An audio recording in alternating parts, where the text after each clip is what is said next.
नमस्कार, मी शुभांगी पंडित. स्वतेज न्यूज मराठीच्या बातमीपत्रात आपलं स्वागत आहे. तर पाहूया आजच्या काही ठळक घडामोडी. निवडणूक होती 17 जागेची. पूर्ण 11 जागा भारतीय जनता पक्षाला, 4 जागा शिवसेनेला, 2 जागा राष्ट्रवादीला, असं हे संख्याबळ आहे.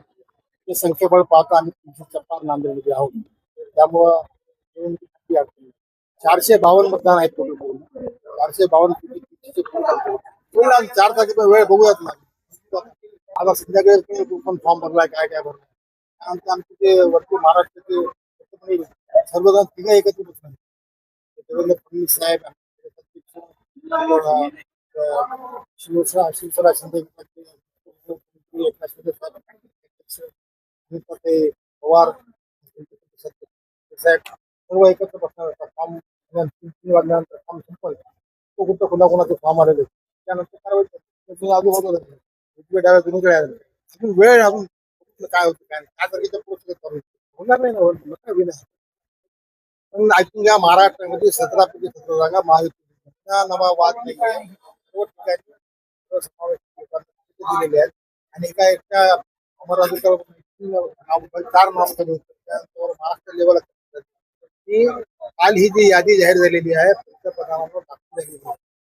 पंतप्रधान नितीन नवीन साहेब,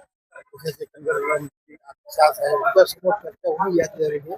11 जागा आमच्या जाहीर केली साहेब म्हणलं तर असं नक्कीच पटले आमचे मित्र पक्षाचे येतो त्याच्यावर राहतो. असं आहे की शिवसेना, भाजपा, राष्ट्रवादी आपली महायुती महाराष्ट्रामध्ये आहे आणि महायुतीचे उमेदवार भाजपाचे महानगराध्यक्ष नांदेडचे अमरनाथ राजूरकर यांना पक्षाने उमेदवारी घोषित केलेली आहे. त्याप्रमाणे आज त्यांचा शेवटचा ठिकाणी आज सादर करण्यात आला. आम्ही सर्वजण होत नाही. मित्र पक्षाचे आमचे काही आमदार मुंबईला गेलेले आहेत, काही आमदार यायचे आहेत. त्याची लवकरच आम्ही बैठक घेणार आहोत. परंतु त्याचे प्रतिनिधी म्हणून राष्ट्रवादीतर्फे आमचे गोरठेकरजी या ठिकाणी उपस्थित होते.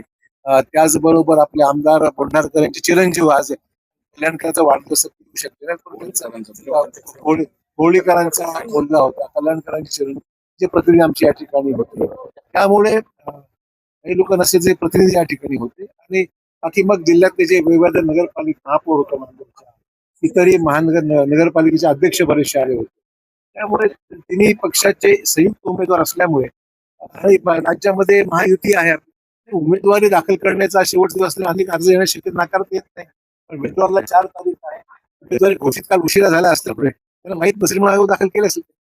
मी सांगितलं ना, तिन्ही घटक पक्षांना सोबत घेऊनच निर्णय वरिष्ठ पातळीवर घेतल्यामुळे मुख्यमंत्री आणि दोन्ही उपमुख्यमंत्री तिघांनी मिळून निर्णय महाराष्ट्रात घेतलेले आहेत.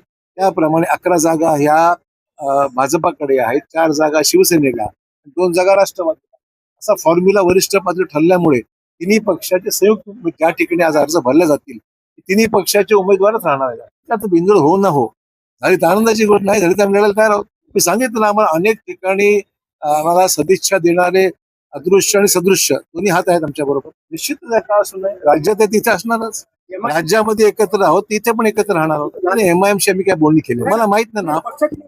असं पक्ष निवडणूक आहेतच ना. चिन्ह जरी नसलं तर अमर राजूरकर हे भाजपाचे उमेदवार आहेत. याचा निर्णय त्यांना घ्यायचा आहे. त्यांनी यायचं न यायचं हा निर्णय MIMने घ्यायचा आहे.